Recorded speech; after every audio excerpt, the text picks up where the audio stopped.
Dawn broke pale over the prairie, frost whitening the grass and smoke curling from Clara's chimney. Eli Turner was already up, his breath clouding in the chill, hands red from the cold but steady on the fence. Clara brought him a tin cup of coffee, steam rising between them. He tipped his hat. "Thank you, ma'am." His eyes didn't linger long on hers. She noticed the way he worked fast, precise, with a kind of urgency that didn't fit the simple task. Each nail he drove seemed less about the fence and more about something heavy inside him. He swung the hammer like a man trying to silence ghosts. Clara said little, though curiosity pressed at her. What road had left him so ragged, so watchful, with that scar like a warning carved into his face? She'd known men who wandered, broken by drink or debt. Yet Eli did not carry the smell of whiskey or the slackness of defeat. He carried tension, like a rope pulled too tight. By noon, the line of fence stretched straighter, no longer bowing to the prairie wind. Clara stood at the porch steps and felt something stir, a leaf, perhaps, or the faint ache of pride. It was her husband's land still, and for the first time since he'd gone into the ground, it looked as though it belonged to someone living. Eli wiped sweat from his brow, though the air was cold, and asked nothing in return but bread and beans. Clara offered him more, but he refused with a quiet shake of his head. That evening, she told him he could sleep in the barn. He bowed his head, grateful, and she saw his shoulders drop, as if the long miles behind him finally let go. Alone in the house, Clara opened her husband's old ledger. Its pages smelled faintly of dust and smoke, ink lines steady and sure cattle counts, supply lists, weather notes. She ran her hand across his handwriting, the ink that outlived him. Closing the book, she thought of Eli out in the barn with nothing but his saddle for a pillow, and wondered if some pages in life could ever be written again, even after being torn. Later that night, she stepped onto the porch. The air was sharp, coyotes crying in the distance. From the barn came the faint scrape of wood. Eli was whittling by lantern light, his knife shaving curls that fell soft at his boots. Clara watched a while and realized he was carving a horse, rough, unfinished, but shaped by careful hands. She turned away before he noticed, her heart stirring with a thought she dared not yet name. The wind rattled the loose shingles of the roof, and she drew her shawl tight. Inside, the fire crackled low, the sound of a home refusing to die, and Clara, for the first time in a long while, slept without dreaming of loss. The third day brought a sharper wind, bending the grasses flat and carrying dust like smoke across the prairie. Clara Whitfield stood at the porch rail, watching Eli Turner work along the far stretch of fence. His movements were steady, but she'd begun to see the way his head lifted now and again, eyes narrowing toward the horizon as though he expected riders. Late that afternoon, dust did rise, a string of horsemen passing the ridge, silhouettes dark against the fading sun. Clara counted 3, maybe 4, before they dipped out of sight. Eli froze where he stood, hammer clenched in his fist. He turned his back quickly, but not before Clara caught the look in his face. Hunted, wary, every muscle taut. "Friends of yours," she called lightly, her voice carrying on the wind. His jaw tightened. "No," that was all he said. But the word fell heavy, like iron striking stone. Clara felt the old knot of worry twist in her stomach. She had taken a stranger onto her land, a man clearly carrying shadows, yet when she thought of the way he had refused more than beans, the carefulness of his work, the quiet decency in his voice, she told herself danger came in many forms, and some of it a man bore because he had no choice. That evening, Eli stayed, close to the barn. The lantern light flickered through the slats, casting long, restless shapes across the yard. Clara wrapped her shawl and stepped out into the cold. Drawn by the sound of a knife against wood. She stopped in the doorway. Eli sat on a bale of hay, boots planted firm, knife moving sure and slow. Shavings curled around his boots like fallen leaves in his hands. A small horse was taking shape, rough but recognizable, head lifted, legs slender. Clara's breath caught. "You've done that before," she said softly. Eli looked up, startled. For a moment, she thought he wouldn't answer. Then he nodded, eyes lowering. "My PA taught me, when I was a boy." Clara's hand tightened on her shawl. In her mind rose the image of a wooden toy horse, still sitting in the loft, carved long ago by her husband's steady hands, for a son they'd never had. The memory pressed sharp against her heart, and yet there was comfort too, a strange kinship across loss and time. "You keep it," she said, nodding toward the small carving.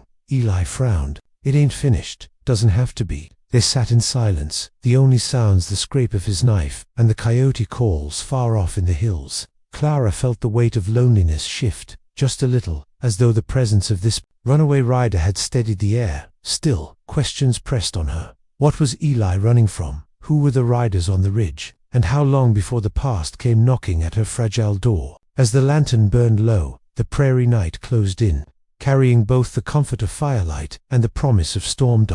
The next morning dawned gray and heavy. Clouds stacked low across the plains. Clara Whitfield moved through her kitchen with slow steps, her husband's old ledger resting on the table. She had taken to reading it more often since Eli Turner arrived, those neat rows of numbers and notes, each line a reminder of steadier times. She traced her finger along the ink as if her late husband's hand might rise from the page. When she stepped outside, Eli was already at the fence line, hammer ringing in the cold air. His coat hung loose on his shoulders, patched and worn, and Clara noticed how lean he looked, like a man who had missed more meals than he'd eaten on the trail. Still, his focus never wavered. He built with the determination of someone who needed the work to mean something more than mending cedar posts. By midday, the clouds broke with a thin drizzle. Rain tapped softly against the boards, carrying the clean scent of wet earth.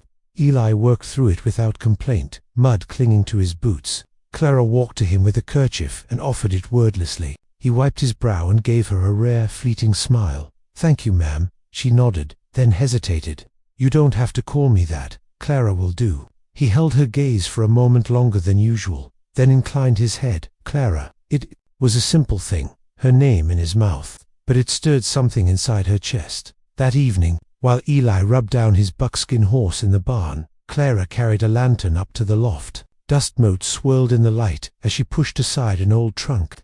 Beneath folded blankets lay the small wooden horse her husband had carved years ago. She cradled it in her hands, thumb running over the smooth curves worn by time. Below, low voice drifted upward. He was speaking softly to his horse, words meant for comfort. Clara lingered, listening. She hadn't heard a man speak so gently since before the grave had claimed her husband. She brought the toy horse down and set it on the table beside the ledger. That night, when Eli came in for supper, his eyes lingered on it. "You keep things close," he said quietly. Clara folded her hands. "Some things are worth holding on to." For the first time, Eli looked as if he might say more. His mouth parted, then closed again. He turned his eyes toward the fire. Instead, the flames reflected in their shadows. Clara studied him. She thought of the riders they'd seen 2 nights ago, the way Eli's body had gone rigid. She thought of the scar on his cheek, the silence around his past. And she thought of how his hands, though calloused from the trail, were steady as he built her fence, steadier than her own heart had been in months. The rain strengthened outside, drumming on the roof. Inside, the fire crackled and the smell of wet cedar filled the air. Clara realized the storm had washed the land clean, even as it left her questions unanswered. Eli Turner was a man running. Of that she had no doubt. The question was whether his running would one day bring trouble straight to her door. The storm passed in the night, leaving the land washed clean. Morning broke, sharp and bright, puddles glittering across the yard. Clara Whitfield stepped outside with her shawl pulled tight, breathing in the wet scent of cedar and earth. The fence line stood straight where Eli Turner had left it, each board solid, shining faintly from the rain. For a moment, she let herself feel pride not just in the land, but in the man who had worked it back into shape. Eli was already in the barn, brushing down his buckskin. The steady rhythm of the bristles calmed the air. Clara lingered in the doorway, watching. He spoke low to the horse, words too quiet for her to catch, but the tone held warmth. It struck her again how different he seemed, here gentler, steadier compared to the hunted tension that shadowed him whenever strangers rode by. That tension returned before noon. Clara had been carrying a bucket of water to the porch when she saw them, 3 riders cresting the ridge, moving slow, scanning the land. Eli stiffened instantly, dropping the hammer in his hand. His body went taut, eyes narrowing beneath the brim of his hat. "Who are they?" Clara asked. He shook his head. "Don't know their names anymore." His voice was quiet, but she heard the truth in it. He knew what they wanted. The riders didn't turn down her way, not yet. They lingered at the rise, talking among themselves. before trailing off toward the creek. Still, the sight left Clara uneasy. She wasn't a fuelman like that, didn't wander without reason, and the way Eli's hand had hovered near his belt told her everything. They weren't strangers to him. That evening, over supper, Clara pressed gently. "You bringing trouble to my place, Eli Turner?" He looked into the fire instead of at her. The flames painted his face in gold and shadow, showing the wear in his eyes. After a long silence, he spoke. "I left something behind. Men don't forgive easy out here." She waited. He didn't go on. Clara thought of her husband's ledger on the shelf, the wooden toy horse by the lamp. She had lived with ghosts long enough to know silence could be heavier than words. "You'll tell me when it's time," she said at last. Eli's head dipped, almost in thanks, though his jaw stayed clenched. Outside, the prairie wind rattled the loose shutters, as though reminding them the land itself listened. When Clara rose later to stoke the fire, she caught sight of Eli's carving on the table, the small horse now taking clearer shape. Legs sturdy, head lifted as though it was ready to run. She wondered if the man who carved it was ready, too. The question lingered as the night deepened. How long before the riders on the ridge returned, and what would it mean for her home? If this story has found its way under your skin, let me know with a word below. It helps me keep telling it. The days that followed carried a fragile stillness, like the prairie was holding its breath. Clara Whitfield moved through her chores, with watchful eyes, her shawl tight around her shoulders whenever she stepped outside. Eli Turner worked the fence line and patched the barn roof, his movements steady but his gaze always drifting to the ridges. The shadow of those riders lingered over the land, even when the horizon lay empty. One evening, as the sun bled red across the sky, Clara found Eli sitting near the barn door, knife in hand, shaping the wooden horse. Its lines had grown sharper, the head proud, the legs straight. Shavings curled at his boots. Clara stood quiet for a moment, then asked, "What are you running from, Eli?" He stilled, knife frozen mid-cut. The silence stretched so long she thought he wouldn't answer. Then he set the carving down slowly, as if laying down a burden. "Once," he said, voice low, "I rode with men who took what wasn't theirs. Cattle, coin, sometimes worse. I thought it was the only way to stay alive, but I was wrong." His hand tightened around the knife. "I left them, took my chances on the trail, and they don't forgive a man for walking away." Clara's chest tightened. She saw the scar on his cheek in a new light, not just a mark of violence, but a reminder of who he had been. "And now they're hunting you." Eli nodded once. "They'll come. Question is when." Clara drew in a long breath, the prairie wind cold against her face. She thought of her husband's ledger on the shelf, the lines of ink marking the life they'd built together. She thought of the toy horse, still resting on the table, her past carved into wood. Now another horse sat beside it, unfinished, holding Eli's story. Two pieces of wood, two lives crossing paths in a house that still stood. "You should go," she said quietly, "before they bring ruin here." His eyes met hers then, hard but not unkind. "I can't keep running forever. A man has to stop somewhere." The fire in his words unsettled her. She wasn't sure if she feared his trouble, or the thought of losing the steadiness he'd brought to her lonely days. The next morning, Clara stepped onto the porch and saw a thin column of smoke curling on the far horizon, too straight, too steady to be natural. Eli saw it too. He paused, jaw tightening, then turned back to the fence with his hammer. But Clara knew. The riders were closer now. The storm they carried was rolling toward her land, toward her fragile home. And for the first time since Eli Turner had arrived, she wondered if the fence he was mending was meant to keep danger out or to give him one last chance to stand his ground. The prairie changed in ways only those who lived close to it could feel. Clara Whitfield sensed it in the restless wind, in the way the crows gathered on fence posts, and the coyotes went quiet at night. Trouble was drawing nearer.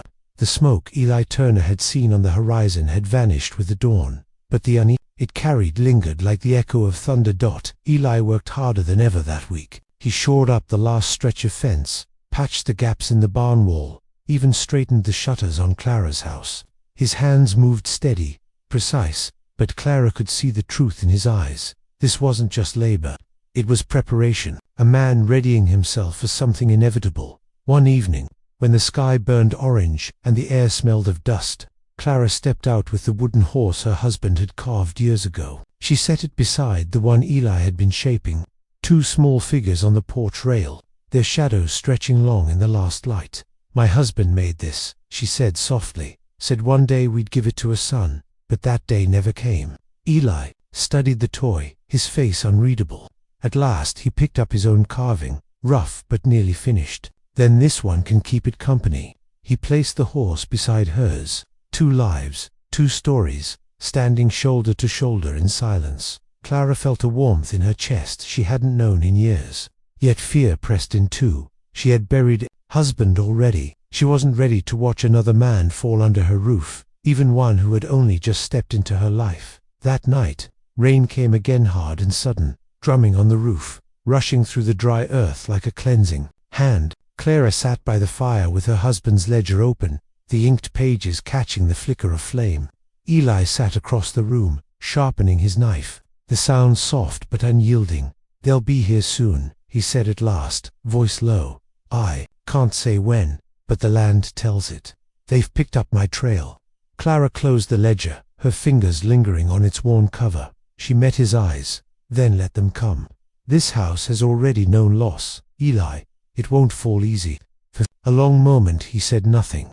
Then, slowly, he nodded. It wasn't a promise of victory, but it was the first time Clara saw him accept the truth. He would stand here, not run outside. The rain eased, leaving the air sharp and clean. The prairie stretched silent under the stars, waiting. The storm had not yet broken, but both Clara and Eli knew it was riding closer with every breath. The morning broke with a stillness so deep it felt unnatural. Clara Whitfield stepped onto her porch, shawl tight around her shoulders, and the air carried no birdsong, no coyote cry, only silence. Across the yard, Eli Turner stood at the fence, hat low, his hand resting near the worn grip of his revolver. "There, close," he said without turning.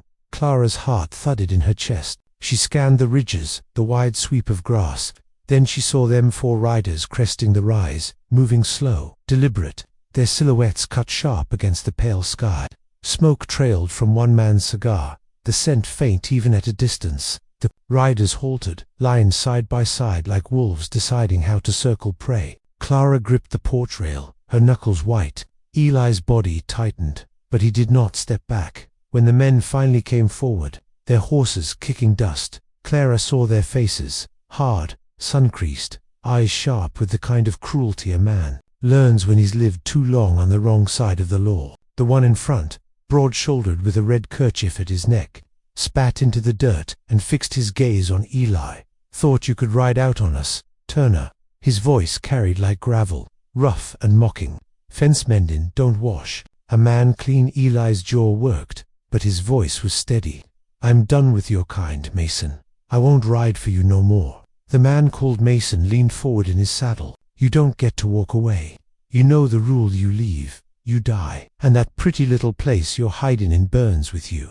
His eyes slid toward Clara on the porch, cold and deliberate. Clara's breath caught. Eli shifted, stepping between her and the men, his shoulders squared. "This is her land, not yours to touch." Tension snapped tight in the air. Mason sneered, "Then it dies with you." The first gunshot split the silence. Eli's revolver cleared leather in a flash, firing back before Clara even registered the sound. Wood splintered from the fence post, horses screamed, and the air filled with smoke. Clara ducked against the porch rail, the acrid sting of powder burning her nose. Eli moved like a man who had lived in gunsmoke before. He dropped one rider clean from the saddle, rolled behind the fence for cover, then fired again.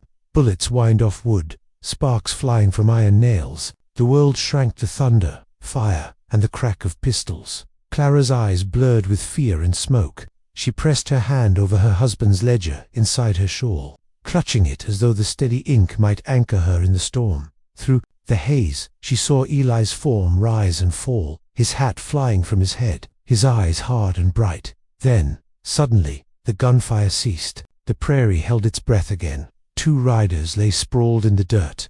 Another had fled over the ridge, wounded, horse tearing across the grass. Mason remained, crouched low behind his horse, pistol smoking, his face twisted with rage. "Turner," he bellowed, "this ain't over. You think one fence makes you a free man? I'll burn this place down with you in it." His words carried across the empty land like a curse. Then, Spurring his horse, he vanished into the horizon, dust rising in his wake. Eli lowered his gun, chest heaving. Clara rose slowly from the porch, her hands trembling. The fence stood scarred but unbroken, smoke curling around it like breath after battle. Their eyes met in the heavy silence. Clara saw not just a runaway rider in him then, but a man who had chosen to stand for her land, for himself, for something worth keeping. And though the danger had fled, she knew Mason's shadow still lingered. The storm was not finished. The days after the gunfight stretched, long and uneasy. Clara Whitfield patched bullet holes in the porch rail, while Eli Turner reset fence posts. But neither spoke much. The land itself felt restless, like it knew violence had stained the soil. At night, Clara would hear Eli pacing the yard, boots crunching softly under the stars. He wasn't just guarding the ranch, he was waiting. And then the word came. A ranch hand from the far valley rode in breathless, saying Mason had gathered the remnants of his crew. 4, maybe 5 hard riders left, all swearing to return and finish what they started. They were camped by the canyon, sharpening knives, feeding their anger with whiskey. Clara felt her stomach twist, but Eli only nodded slow. "He won't stop till it ends," he said. His voice was quiet, steady, like a man who had already measured the weight of his choices that evening. Eli saddled his horse in silence. Clara stepped onto the porch, her shawl drawn close, the cool dusk wind lifting her hair. "You're going to meet him," she said. It wasn't a question.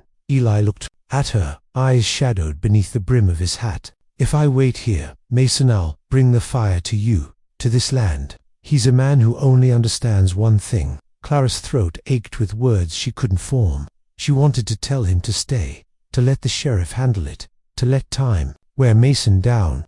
But she saw in Eli's face that none of those things were true. Some storms didn't pass unless a man rode into them. She touched his arm, the worn fabric rough beneath her hand. "Then promise me one thing. Promise me you're ridden back." Eli's mouth tightened, but he nodded once. "I'll ride back." The moon hung low when he set off, horses' hooves whispering against the hardpan. Clara watched until the darkness swallowed him, her heart beating like a drum she couldn't silence. The canyon was a jagged scar of rock and shadow. Eli found their campfire burning low, the men's laughter carrying on the wind. He slid from his horse, boots hitting earth soft, and walked forward. Mason rose first, pistol in hand, his grin lit orange by firelight. Well, look who finally came to beg." Eli's voice was calm. "I came to end it." The air cracked with gunfire before the words even died. The canyon walls spat echoes back and forth. Men scrambled, horses screamed, the fire tumbled sparks into the night. Eli moved with grim purpose, every shot precise. His body steady like the land itself was bracing him. One man dropped, then another. Eli felt heat sear his shoulder as a bullet tore close, but it didn't fall. Mason shouted curses, his voice growing wild, until only the two of them remained in the dust and smoke. Mason staggered from behind a boulder, revolver shaking in his grip, rage boiling in his eyes. "You think you can wash your hands, Turner? You'll always be one of us, blood and smoke." Eli's chest rose heavy, the pain of the wound biting deep, but his voice held steady. "I ain't yours anymore." 2 shots rang as one. Sparks burst from stone, dust rose, and for a heartbeat the night seemed to hold its breath. Then Mason stumbled, clutching his chest, eyes wide with disbelief. His pistol fell from his grasp, clattering useless into the dirt. With a final curse lost to the wind, he crumpled at the canyon's edge. His shadow swallowed by the dark dot. Eli stood swaying, smoke curling from his revolver, blood soaking his shirt. The canyon lay silent but for the crackle of the dying fire. Mason's last ride was finished. Eli turned his face toward the open prairie, where Clara's home waited, a faint light surely burning in the window. He pressed a hand to his wound, drew a breath ragged but sure, and stepped toward his horse. The promise still echoed in his mind, "I'll ride back." The prairie was quiet when Eli Turner rode back under the paling stars. His horse moved slow, careful, with each step, as if it sensed the weight of its rider swaying in the saddle. Blood had dried across Eli's shirt, his left hand pressed hard to his side. Every breath cut deep, but his eyes never left the faint glow. Ahead, one window lit in Clara Whitfield's ranch house. Clara had kept that lamp burning all night. She hadn't slept, hadn't moved from her chair near the window. Her hands were folded tight around a worn Bible she hadn't opened in years. When the first sound of hooves broke the silence, she rose with a jolt, heart pounding against her ribs. The shape that emerged from the darkness was battered, slumped, but alive.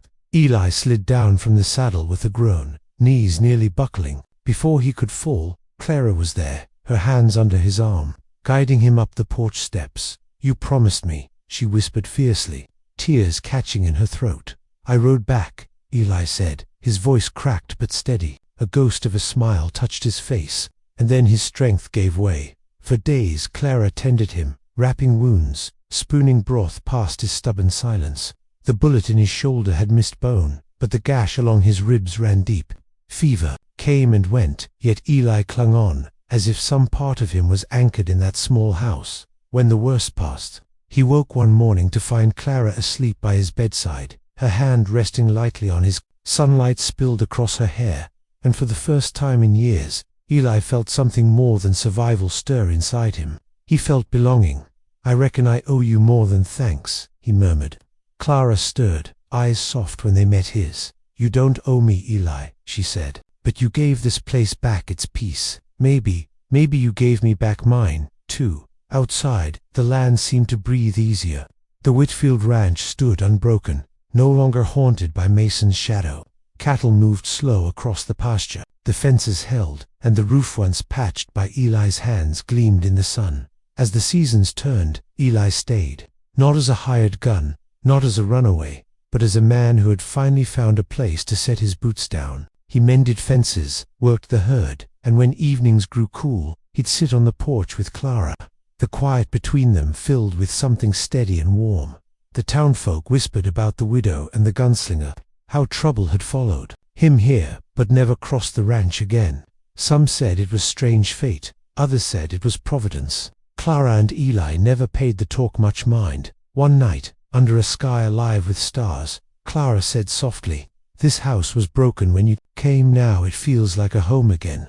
Eli looked at her, his gaze steady, voice low. "Maybe that's what I was fixing all along." So the story of Clara Whitfield and Eli Turner became part of the quiet legends of the frontier. Not one of wild gunfights or restless drifters, but of a widow who hired a runaway rider to mend her roof, and how, in the end, he mended her heart. And if you ever ride those plains at dusk, you might still see a lamp glowing in the ranch house window, a sign that some promises are kept, and some broken souls do find their way home.